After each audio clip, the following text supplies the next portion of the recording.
जीत का शाह फॉर्मूला, हमारी इस खास पेशकश में आपका स्वागत है। मैं हूं प्रवीण तिवारी। चुनावी रणनीति बनाने में गृह मंत्री अमित शाह का कोई सानी नहीं है। चुनाव में उम्मीदवारों के चयन से लेकर बूथ स्तर तक का प्लान तैयार करना और उस पर खुद ही बारीक नजर रखना ही शाह की खूबी है। 24 का लोकसभा चुनाव बीजेपी के लिए अखिल भारतीय विस्तार को यकीनी बनाने का चुनाव है और इसीलिए बीजेपी के चाणक्य माने जाने वाले शाह इस बार कोई ऐसी गुंजाइश नहीं छोड़ रहे जिससे अपने लक्ष्य को हासिल करने में उन्हें कोई भी परेशानी हो। लिहाजा उत्तर भारतीय राज्यों में बीजेपी उन सीटों पर फोकस कर रही है जहां पर पिछले चुनाव में शिकस्त मिली थी। बीजेपी की जीत को सुनिश्चित करने के लिए गृह मंत्री शाह ने सांसदों से लेकर तमाम कार्यकर्ताओं के लिए एक टास्क फिक्स कर रखा है और उसे तय वक्त में पूरा करने का लक्ष्य भी दिया गया है। शाह किस तरह से बीजेपी की चुनावी जीत को सुनिश्चित करने में जुटे हुए हैं, इसी पर पेश है हमारी ये खास पेशकश।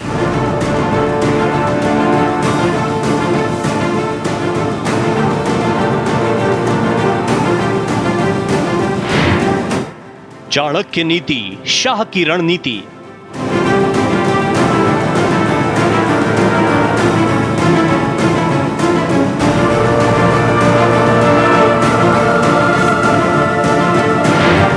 विपक्षी धार को कुंद करने की नीति।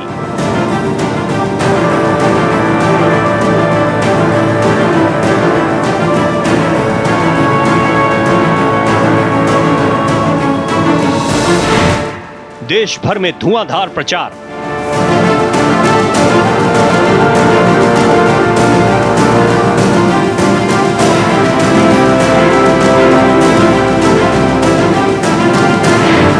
परिवारवाद, भ्रष्टाचार पर प्रहार।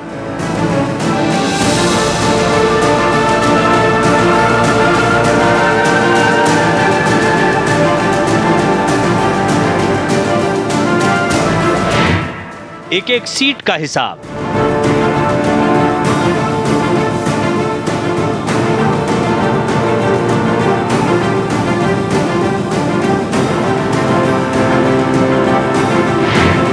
बूथ स्तर तक प्रभाव।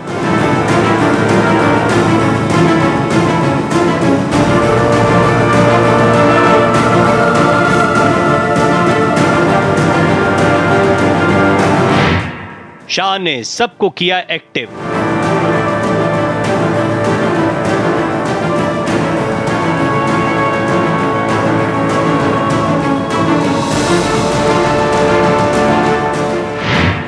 बताया विपक्ष को नेगेटिव।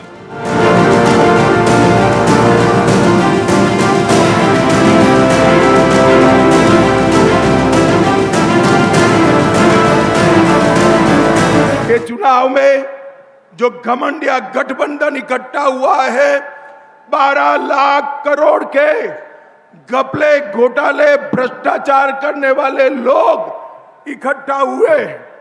मैं आपको बताना चाहता हूं, मोदी जी चौधरी चरण सिंह जी के गौरव समारोह में आए, उस दिन उन्होंने भ्रष्टाचारी बचाओ रैली बनाई और वो रैली में भ्रष्टाचारियों को संरक्षण देने की बात करी। मैं आज इस मंच से समग्र उत्तर प्रदेश की जनता को कहना हो, 2014 में मोदी जी ने कहा था जिन्होंने भ्रष्टाचार करा है वो जेल में जाएंगे, और 2024 में भी कह रहे हैं जिसने भ्रष्टाचार किया है वो जेल की सलाखों के पीछे चले जाएंगे। मुझे बताओ, जिन्होंने 12 लाख करोड़ रुपए का भ्रष्टाचार किया उनको जेल में डालना चाहिए या नहीं डालना चाहिए? जोर से बोलो, डालना चाहिए या नहीं डालना चाहिए? भाई और बहनों, उनका मकसद परिवार के लोगों को मुख्यमंत्री, प्रधानमंत्री बनाना है। गृह मंत्री शाह को बीजेपी का चाणक्य यूं ही नहीं कहा जाता है। यह पार्टी में उनकी ही रणनीति का कमाल है कि बीजेपी पिछले एक दशक के अलग अलग चुनाव में एक के बाद एक करके जीत दर्ज करती आ रही है। हर एक चुनाव में गृह मंत्री शाह गंभीरता से उसको लेते हैं और ये साफ स्पष्ट उनकी रणनीति से दिखाई देता है। उन तमाम पहलुओं पर गौर करते हैं जिससे विपक्ष को संभलने का मौका नहीं मिल पाता है। वो कार्यकर्ताओं के साथ ही सांसदों और विधायकों को भी अपनी रणनीति का हिस्सा बनाते हैं और उनके लिए जिम्मेदारी भी तय करते हैं। इसके साथ ही वो पार्टी के साथ ही मतदाताओं से भी संवाद स्थापित करने की रणनीति अपनाते हैं और यही वो तरीका है जो बीजेपी के सशक्त बनने में मददगार साबित हो रहा है। राजनीति के शहंशाह, बेधड़क बेबाक राजनीति की बारीक समझ रखने वाले, एक एक लोकसभा और विधानसभा की सीटों का पूरा हिसाब किताब रखने वाले, राष्ट्रहित और राष्ट्रीयता के प्रबल समर्थक, बेजोड़ चुनावी रणनीति बनाने में समर्थ, देश की राजनीतिक दशा और दिशा को बदलने की पॉजिटिव सोच और लोगों से संवाद स्थापित करने में निपुण, देश की राजनीति में नई परिभाषा गढ़ने वाले गृह मंत्री अमित शाह ने विपक्ष की नींद यूं ही नहीं उड़ा दी है। पिछले 10 वर्षों में अलग अलग चुनाव में बीजेपी की जीत के पीछे अगर कोई है तो वो अमित शाह ही हैं। सदस्यता के मामले में बीजेपी को दुनिया की सबसे बड़ी राजनीतिक पार्टी बनाने के साथ ही तकरीबन हर राज्य में उसके विस्तार को सुनिश्चित करने में प्रधानमंत्री नरेंद्र मोदी की लोकप्रियता के साथ ही गृह मंत्री शाह की सटीक रणनीति का अहम रोल है। देश में 10 साल केंद्र में सरकार चलाने के बाद बीजेपी ने अगर 400 पार का लक्ष्य रखा है तो ये यूं ही नहीं रखा है। ये प्रधानमंत्री मोदी का शाह की रणनीति पर अटूट भरोसा ही है कि बीजेपी उत्तर से लेकर दक्षिण और पूरब से लेकर पश्चिम तक के सभी राज्यों में अपनी मजबूत स्थिति का दावा कर रही है और 400 पार के लक्ष्य को हासिल करने के लिए इस दावे को साबित करने के लिए मोदी की जीत की गारंटी दी गई है। भाइयों और बहनों, ये जो घमंडिया गठबंधन है, अखिलेश यादव जी की पार्टी, कांग्रेस पार्टी, ये कभी नहीं चाहते थे अयोध्या में राम मंदिर बने। मुझे बताओ, अयोध्या में राम मंदिर बनना चाहिए था या नहीं बनना चाहिए था? जोर से बोलो, बनना चाहिए था या नहीं बनना चाहिए था? एक कांग्रेस पार्टी ने 70 साल तक राम जन्मभूमि के मुद्दे को अटका कर रखा, लटका कर रखा, भटका कर रखा। मोदी जी ने केस भी जीता, भूमि पूजन भी किया और 22 जनवरी को रामलला की प्राण प्रतिष्ठा भी कर दी है। मोदी जी ने देश को सुरक्षित किया है, मोदी जी ने देश को समृद्ध किया है, मोदी जी ने एमएसपी पर आजादी के बाद सबसे ज्यादा खरीदी करने का काम नरेंद्र मोदी जी ने किया है। उत्तर से लेकर दक्षिण और पूर्व से लेकर पश्चिम सभी राज्य बीजेपी के विशेष हैं। उत्तर भारतीय राज्यों में सशक्त होने के बावजूद गृहमंत्री शाह इसे हल्के में नहीं लेते हैं।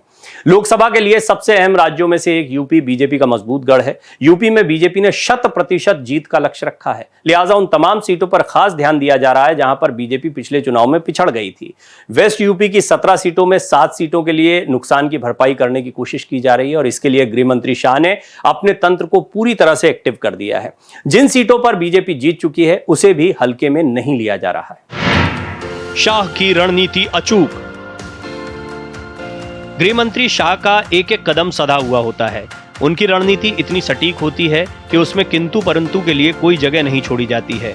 वो खुद में क्रिस्टल क्लियर है और यही वो खास बात है जो उन्हें दूसरे रणनीतिकारों से अलग करता है। देश में लोकसभा का चुनाव 7 चरणों में है और इसी के मद्देनजर उनका फोकस अलग अलग चरणों पर है। सबसे ज्यादा लोकसभा सीटों वाले यूपी में बीजेपी ने 100% जीत का लक्ष्य रखा है और इसके लिए पहले चरण में होने वाले पश्चिमी यूपी की 17 सीटों के लिए उन्होंने पहले और दूसरे चरण के 16 और तीसरे चरण की 1 सीट पर गृहमंत्री शाह ने अपना फोकस रखा है। पिछले लोकसभा चुनाव में बीजेपी को पश्चिम यूपी में 7 सीटों का नुकसान हुआ था। इस बार शाह ने उस नुकसान की भरपाई करने का फैसला किया है और इसके लिए सांसद से लेकर विधायक और लोकसभा प्रभारी से लेकर संयोजक तक की जिम्मेदारी फिक्स की है। वेस्ट यूपी की 14 सीटों और ब्रज क्षेत्र की 3 सीटों पर जीत का मूल मंत्र दिया गया है। गृह मंत्री अमित शाह प्रधानमंत्री नरेंद्र मोदी का सबका साथ, सबका विकास और सबका विश्वास के फॉर्मूले पर अमल कर रहे हैं। बीजेपी को देश के हर तबके और हर वर्ग का समर्थन मिले, इसके लिए मतदाताओं से संवाद को स्थापित करने पर जोर दिया गया है। ये गुजरात में पिछले कई चुनाव में बीजेपी की जीत का फॉर्मूला रहा है और इसी फॉर्मूले को तमाम लोकसभा चुनाव क्षेत्रों में अपनाया जा रहा है। गृहमंत्री शाह ने हर एक बूथ के लिए एक एक वोटर तक चुनाव से पहले 5 बार संवाद स्थापित करने की हिदायत दी है ताकि संवाद के जरिए उन्हें मोदी सरकार की योजनाओं और उपलब्धियों से रूबरू कराया जा सके। वोटर्स से संवाद का फॉर्मूला। हर एक लोकसभा क्षेत्र के मैक्सिमम मतदाताओं के साथ सीधे संवाद स्थापित करने पर जोर दिया गया है। बीजेपी की स्वीकार्यता को बढ़ाने के लिए कार्यकर्ताओं को इस बात को सुनिश्चित करने के लिए कहा गया है कि हर एक बूथ के एक वोटर से चुनाव से पहले कम से कम 5 बार संवाद किया जाए। जातीय और धर्म के आधार पर बटे मतदाताओं को राष्ट्र हित से जोड़ने की अपील करने के साथ ही प्रधानमंत्री मोदी सरकार की उपलब्धियों से रूबरू कराने पर जोर दिया गया है, ताकि वोट डालते हुए उन्हें ये याद रहे कि वो अपने मताधिकार का इस्तेमाल किसके हक में करना चाहते हैं।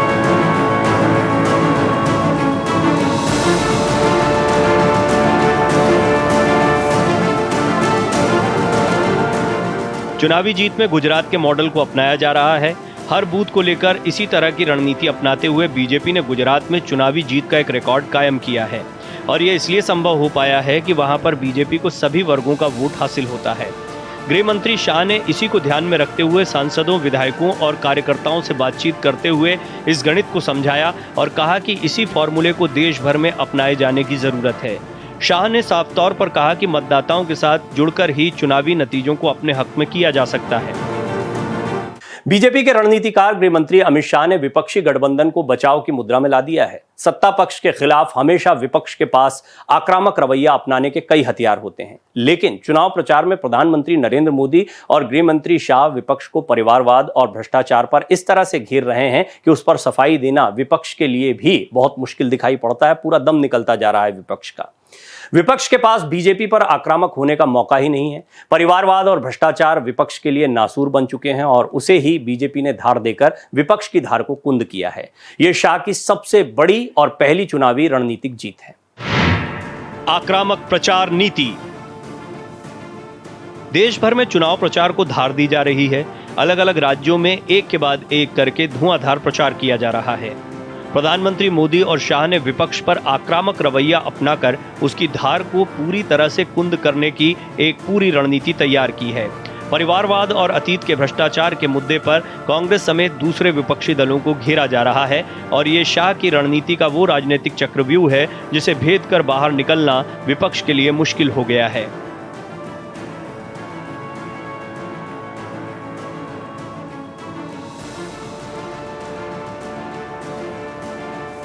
लोकसभा चुनाव मोटे तौर पर एनडीए और इंडिया अलायंस के बीच है। मोदी के नेतृत्व वाला एनडीए लोगों के भविष्य को सुरक्षित करने, लोकतंत्र को मजबूत करने और राष्ट्रीय हित के बारे में है, जबकि इंडिया गठबंधन उन पार्टियों का समूह है जिनके नेता अपने व्यक्तिगत स्वार्थ, बेटे बेटी के राजनीतिक करियर को बढ़ावा देने के सीमित लक्ष्य के साथ झगड़े में फंसे हुए हैं।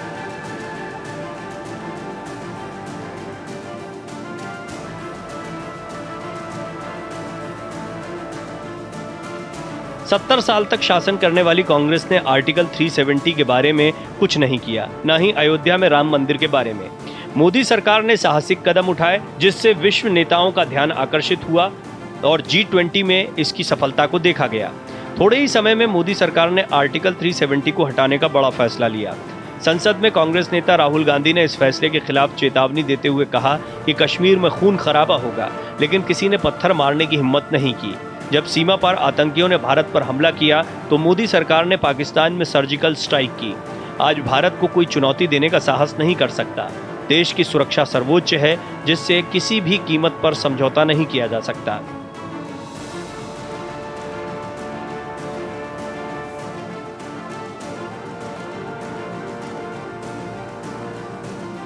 विपक्षी दलों के जातीय समीकरणों का भी तोड़ निकाल लिया गया है। कांग्रेस के आरक्षण के 50% की रुकावट को दूर करने और इसके जरिए एक बड़े तबके की रणनीति को फ्लॉप करने के लिए गृह मंत्री शाह ने प्रधानमंत्री मोदी के विजन को हर वर्ग तक पहुंचाया है। कांग्रेस पर हमला करते हुए गृह मंत्री शाह ने कहा कि इन लोगों ने हमेशा समाज को भड़काने और बांटने का काम किया है। पीएम मोदी ने देश में केवल 4 जातियां ही बताई हैं, उनमें किसान, गरीब, महिला, युवा को ही जाति माना गया है। ये चारों वर्ग सभी जातियों में हैं। अगर इनका समुचित विकास होगा तो ही सभी जातियों का विकास होगा। ये कश्मीर जो है हमारा है या नहीं है? जोर से बोलो, कश्मीर हमारा है या नहीं है? धारा 370 हटनी चाहिए थी या नहीं हटनी चाहिए थी? एक कांग्रेस वाले 50-50 साल से धारा 370 को संभाल पर बैठे थे। मोदी जी ने दूसरी बार जब आपने प्रधानमंत्री बनाया धारा 370 को समाप्त कर कश्मीर को भारत के साथ जोड़ने का काम किया। भाई और बहनों, नरेंद्र मोदी जी ने कश्मीर में से आतंकवाद को समाप्त करने का काम किया है। सर्जिकल स्ट्राइक और एयर स्ट्राइक कर पाकिस्तान के घर में घुसकर आतंकवादियों का सफाया करने का काम नरेंद्र मोदी जी ने किया है।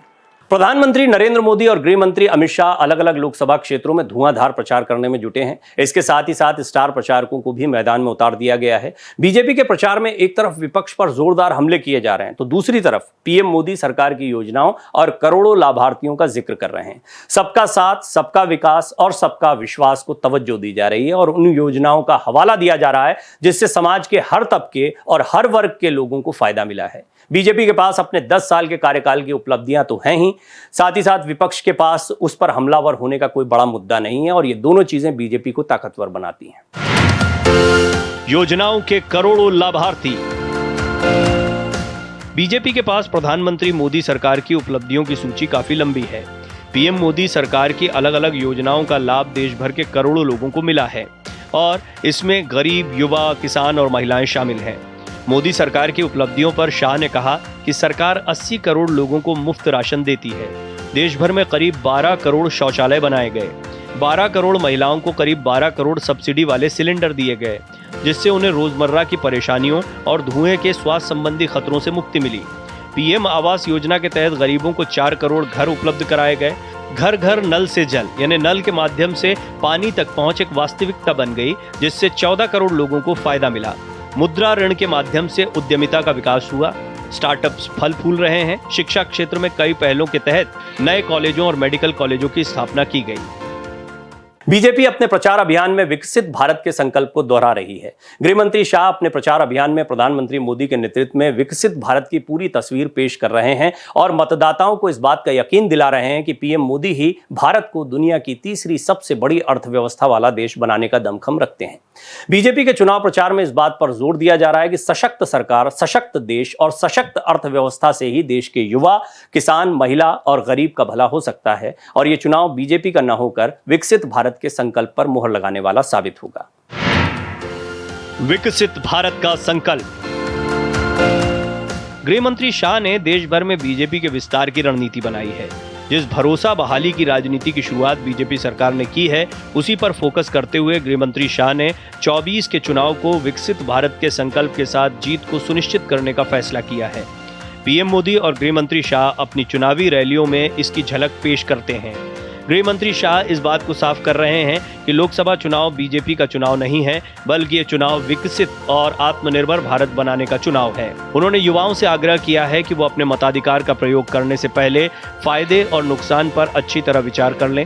उन्होंने कहा कि यहाँ हमारे पास मोदी हैं, जिनकी शानदार उपलब्धि ने 10 वर्षों में आतंकवाद को दूर भगाया, देश की आर्थिक रैंकिंग को 11वें से 5वें स्थान पर पहुंचाया, चंद्रयान लॉन्च किया। भारत दुनिया की तीसरी सबसे बड़ी अर्थव्यवस्था बनने की ओर अग्रसर है। इस लक्ष्य को हासिल करने के लिए देश में सशक्त सरकार जरूरी है और इसमें पीएम मोदी के नेतृत्व वाली सरकार का कोई विकल्प नहीं है। विकसित भारत संकल्प यात्रा को शुरू करने के पीछे यही रणनीति है। शाह ने सांसदों को साफ किया है कि वो इस यात्रा के जरिए ज्यादा से ज्यादा लोगों को पार्टी के साथ जोड़ने के साथ ही केंद्र की योजनाओं के बारे में उन्हें बताएं ताकि वो इसका फायदा उठा सकें। पार्टी के साथ नए लोगों को जोड़ना इसका मकसद है। बीजेपी की राजनीति और रणनीति दोनों लीग से हटकर है।